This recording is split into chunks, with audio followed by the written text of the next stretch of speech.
What if I told you that stress and tragedy are not signs that your life is broken, but evidence that you're standing exactly where responsibility demands you stand? The question isn't how to avoid suffering. The question is how to face it without being destroyed by. Everyone will encounter stress. Everyone will face tragedy, loss, failure, illness, betrayal. These are not exceptions, they are guarantees.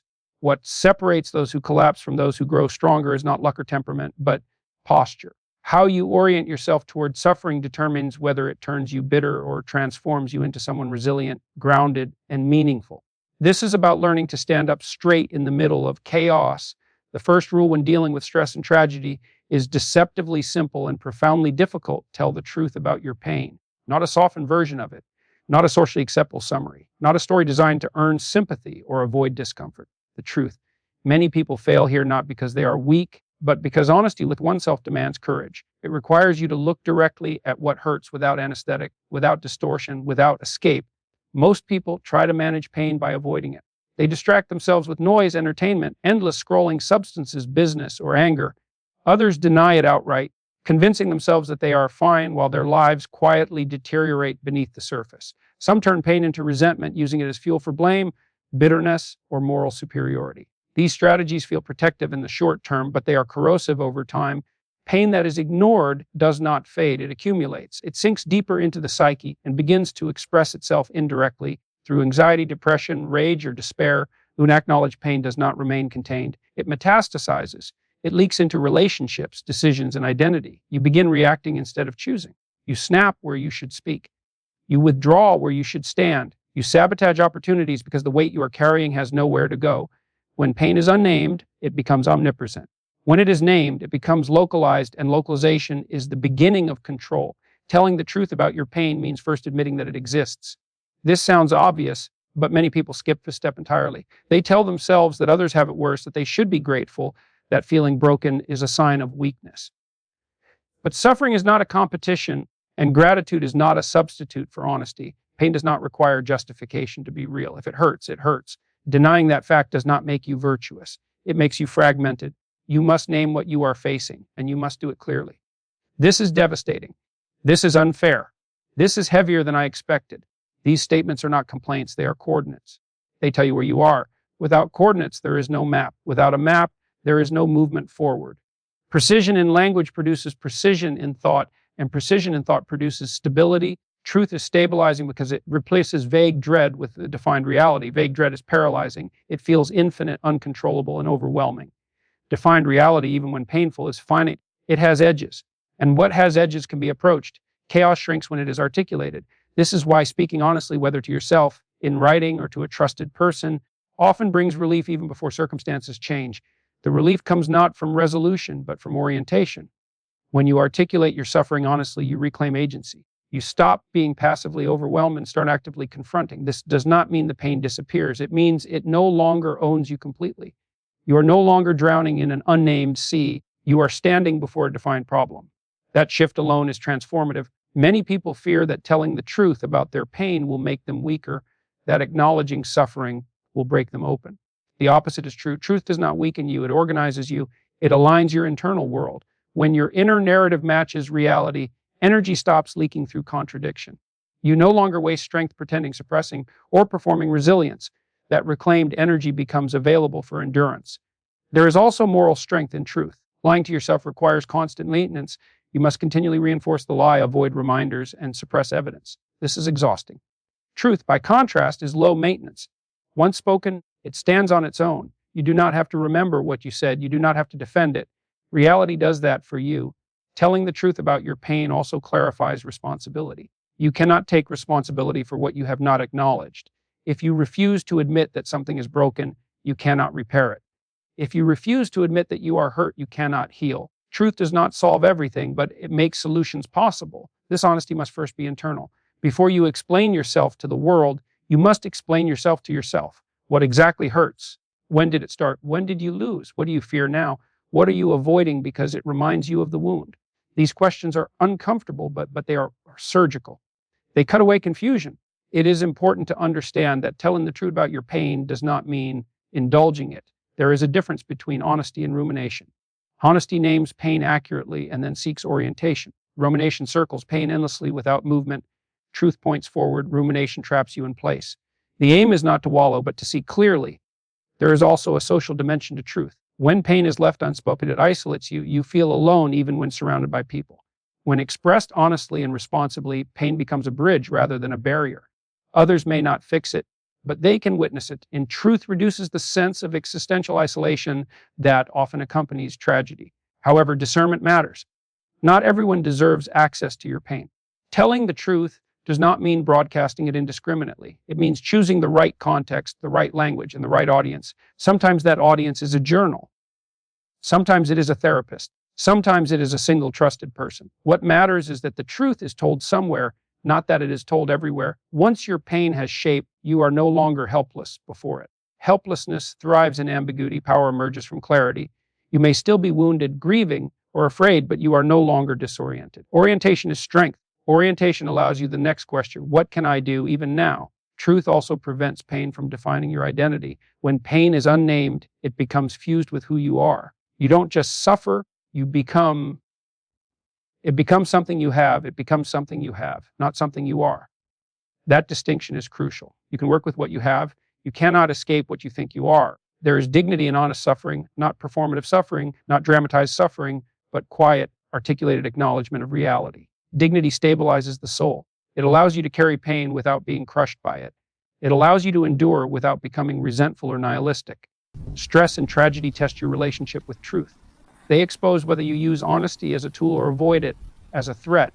Those tell the truth early suffer less in the long run, not because their pain is smaller, but because it does not multiply in darkness. When you tell the truth about your pain, you lay the foundation for everything that comes next: responsibility, endurance, transformation. Without truth, those virtues collapse into performance. With truth, they become real. You do not tell the truth because it feels good. You tell it because it is necessary. And necessity, faced voluntarily, is what turns suffering from a destructive force into a refining one. Tragedy often strips away control, and that is precisely why it is so destabilizing. In moments of loss, shock, or sudden disruption, the structures you relied on vanish without warning. Plans dissolve. Expectations shatter. The future becomes uncertain in a way that feels intolerable. Human beings crave predictability, and tragedy announces brutally that predictability is an illusion. That realization alone can be enough to paralyze a person. Yet even in the most devastating circumstances, something remains within your influence, your response. This is not a motivational cliche. It is a psychological fact. You may not control what happened, but you're never fully stripped of choice. There is always a narrow space between event and reaction, and in that space lies your agency. That space may feel impossibly small, but it is enough to build a life upon. Responsibility begins precisely there. Responsibility is not about fault. It is not about assigning blame to yourself for what went wrong. Confusing responsibility with blame is one of the most destructive misunderstandings people carry. Blame collapses you inward. It produces shame, paralysis, and bitterness. Responsibility does the opposite. It expands your capacity to act. Responsibility is power because it returns choice to the individual. When everything falls apart, the question, why did this happen to me? But it is also dangerous. That question has no bottom. It leads endlessly backward into speculation, resentment, and helplessness. Even if an answer appears, it rarely helps. It does not restore agency. It does not build structure. It merely explains the collapse after the fact. The question that changes everything is different. What is required of me now? This question is forward-facing. It does not deny injustice or pain. It simply refuses to allow them to dictate the future. The moment you ask what is required of you, you move from being acted upon to acting. You shift from victimhood to responsibility, and that shift is the foundation of resilience. Taking responsibility does not mean pretending you are unaffected. It does not mean suppressing greed or rushing toward positivity. It means acknowledging reality and then asking how to respond in a way that preserves your integrity. Responsibility is not heroic grandstanding. Often, it is quiet, unglamorous, and incremental. It might mean getting out of bed when everything in you resists. It might mean making one phone call, eating one proper meal, or maintaining one routine when everything else feels unstable. Responsibility restores structure to chaos. Chaos is not just disorder, it is unpredictability combined with helplessness. Responsibility counters this by creating islands of order. When you take responsibility for even a small domain, you reintroduce predictability. You prove to yourself that not everything is out of control. That proof matters more than optimism ever could. There is also a moral dimension to responsibility. When tragedy strikes, it tempts you toward resentment. Resentment offers a sense of moral superiority. It says, I was wrong, therefore I am justified in my bitterness. But resentment corrodes from the inside. It ties your emotional state to the offense, ensuring that the injury continues indefinitely. Responsibility severs that tie. It says, this happened and it was wrong, but my response will not be dictated by it. Responsibility is how suffering is transformed into meaning. Meaning does not eliminate pain, but it makes pain bearable. When suffering is meaningless, it feels intolerable. When suffering is connected to responsibility, it becomes a burden you can carry rather than a weight that crushes you. Meaning emerges when yourself as someone capable of responding nobly to difficulty. This is why people who take responsibility in the face of tragedy often emerge stronger, not because the tragedy was good, but because the response was disciplined. They do not escape unscarred, but the scars become evidence of endurance rather than defeat. You may not control the loss, but you control whether you face it with courage or collapse under it. Courage here does not mean fearlessness. Fear is inevitable. Courage is the decision to act despite fear. It is the refusal to abandon your values when circumstances become hostile. Responsibility gives courage a structure. It tells courage where to aim. There's a paradox at the heart of responsibility. The more responsibility you take, the less burdened you feel. This seems counterintuitive. Responsibility sounds heavy, but aimlessness is heavier. Waiting to be rescued is heavier. Responsibility gives direction to effort, and direction lightens the load because effort is no longer wasted. Taking responsibility also restores dignity. Dignity is not about success or happiness. It is about comportment under pressure. When you take responsibility, you stand upright psychologically. You do not disintegrate, and if you are grieving, that posture matters. It influences how others treat you, but more importantly, it influences how you see yourself. There will be moments when responsibility feels unfair. You did not ask for the tragedy. You did not cause it, yet you are still the one who must respond. That reality feels unjust, and it is. But refusing responsibility does not correct the injustice, it compounds it. Life does not become fair because you protest. It becomes manageable because you act. Responsibility also prevents suffering from spreading. Uncontained pain often spills into relationships, work, and health. When you take responsibility for your response, you limit the radius of damage. You prevent tragedy from defining every aspect of your life. This containment protects both you and those around you. There is also a long-term consequence to responsibility. Each time you choose to respond rather than collapse, you build evidence of your own resilience. That evidence accumulates. Over time, you come to trust yourself in adversity. That trust reduces future fear. You know that even if things fall apart again, and they will, you are capable of standing. Responsibility does not demand perfection. It demands effort. Some days, effort will be minimal. That is still responsibility. Responsibility adapts to capacity. It asks only that you do what you can, not what you imagine you should be able to do. This realism prevents burnout and despair. Asking what is required of me now also clarifies priorities. In tragedy, many things become irrelevant. Responsibility cuts through noise and focuses attention on essentials. That focus simplifies decision-making when mental resources are strained. Responsibility is also contagious. When one person takes responsibility, it often stabilizes others. Leadership emerges not from authority, but from composure. Even quiet responsibility can anchor a chaotic environment.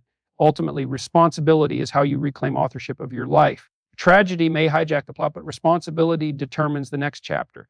You may not like the material you have been given, but you still choose how to shape it. Meaning does not arrive from outside. It is generated through response. When you take responsibility where you still can, you transform suffering from a passive experience into an active challenge. That transformation does not erase pain, but it prevents it from becoming pointless. And pain that has meaning, while still painful, becomes something you can endure without losing yourself. Suffering will change you. That is not a threat or a warning. It is a fact of existence through life untouched. Pain arrives through loss, failure, betrayal, illness, injustice, and disappointment, often without warning and rarely with explanation. The real question is not whether suffering will shape you, but what kind of shape it will leave behind. That choice, while difficult, still belongs to you. When suffering enters your life, it presents two divergent paths. One leads toward bitterness, the other toward depth. Bitterness emerges when you resist reality, when you cling to how things should have been and refuse to accept how they are. Depth emerges when you face reality consciously, without denial or dramatization, and allow the experience to refine rather than poison you. Resistance to reality is seductive because it feels morally justified. When you have been wronged, hurt, or stripped of something valuable, resentment can feel like evidence that you are correct, that your pain proves the world has failed you. But resentment is a trap. It keeps you psychologically tethered to the injury. You relive the event not to understand it, but to re-experience the outrage. Over time, resentment hardens into bitterness, and bitterness narrows the soul. Bitterness does not announce itself loudly, it creeps in quietly. It shows up as cynicism, as contempt for hope, as a dismissive attitude toward effort and growth. Bitter people often believe they are realistic, but they have seen the truth about life. But what they have really done is allow pain to calcify into identity. They are no longer someone who suffered, they are someone who is suffering. Depth, by contrast, expands you. It does not deny pain or minimize loss. It absorbs the experience and extracts meaning from it. Depth allows suffering to inform your understanding of life without defining it. You become more perceptive, more compassionate, more grounded, not because suffering was good, but because you faced it honestly and responsibly. Facing suffering consciously means refusing both extremes, neither collapsing into despair nor numbing yourself into indifference. It means staying present with pain long enough to learn from it. This is extraordinarily difficult. Pain demands escape. Conscious endurance demands restraint. But restraint is precisely what turns suffering into wisdom rather than poison. Stress and tragedy have a way of sharpening values. When everything is going well, it is easy to drift, to accumulate superficial priorities, to confuse convenience with meaning. Suffering strips that away. It reveals what actually matters because everything else falls silent. Relationships become clearer. Integrity becomes non-negotiable. Time becomes precious. Depth emerges because illusion collapses. Many people only discover their strength when they are forced to carry something they never wanted. This is one of the cruel paradoxes of life. You do not volunteer for your hardest trials. They are imposed, and yet within those trials, capacities emerge that would have remained dormant otherwise. Endurance, patience, courage, and humility are rarely developed in comfort. They are forged under pressure. This does not mean you should romanticize suffering. There is nothing noble about pain for its own sake. The nobility lies in the response. Suffering is not a gift, it is a test. And tests do not exist to reward you, they exist to reveal what you are made of. Aiming to be happy in the midst of suffering is often a mistake. Happiness is fragile under extreme conditions. Chasing it can feel like a betrayal of reality. When tragedy strikes, insisting on happiness too soon can become another form of denial. It can invalidate your own experience and add guilt to grief. Instead, aim to be honest. Honesty anchors you in reality. It allows you to say without embellishment or suppression, "This is painful. This has changed me. I am struggling." Honesty prevents suffering from becoming abstract or overwhelming. It grounds you.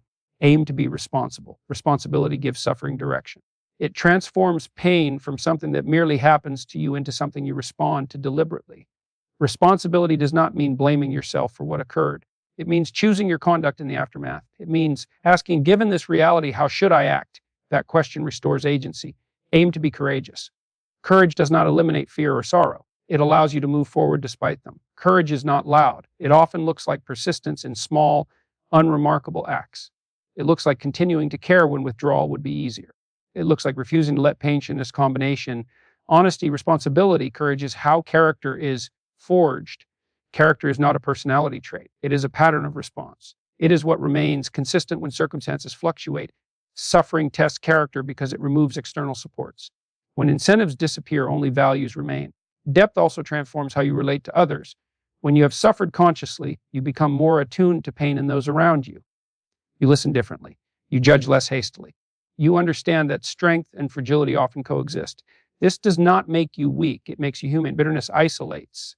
Depth connects. Bitter people retreat into themselves, convinced that no one understands. Deep people recognize shared vulnerability. They see suffering as a common human burden rather than a personal curse. This recognition fosters compassion without sentimentality. There is also a temporal aspect to depth. Suffering stretches your sense of time. Immediate gratification loses its grip. You become more patient, not because you enjoy waiting, but because you understand that meaningful change unfolds slowly.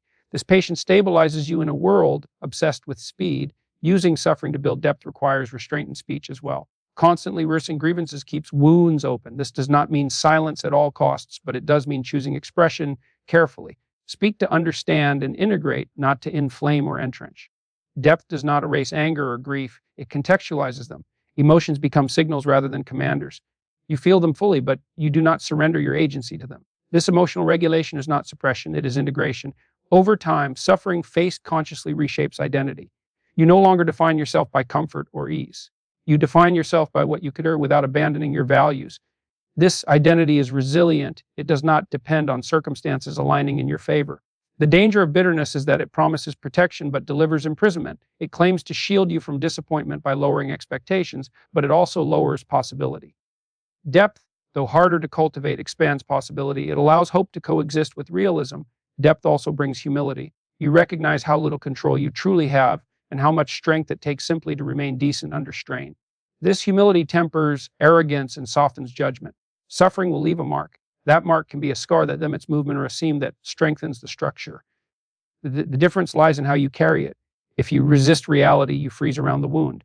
If you face it consciously, you heal around it. Character forged through suffering is quiet. It does not announce itself. It reveals itself in consistency, composure, and restraint. It shows up when no one is watching.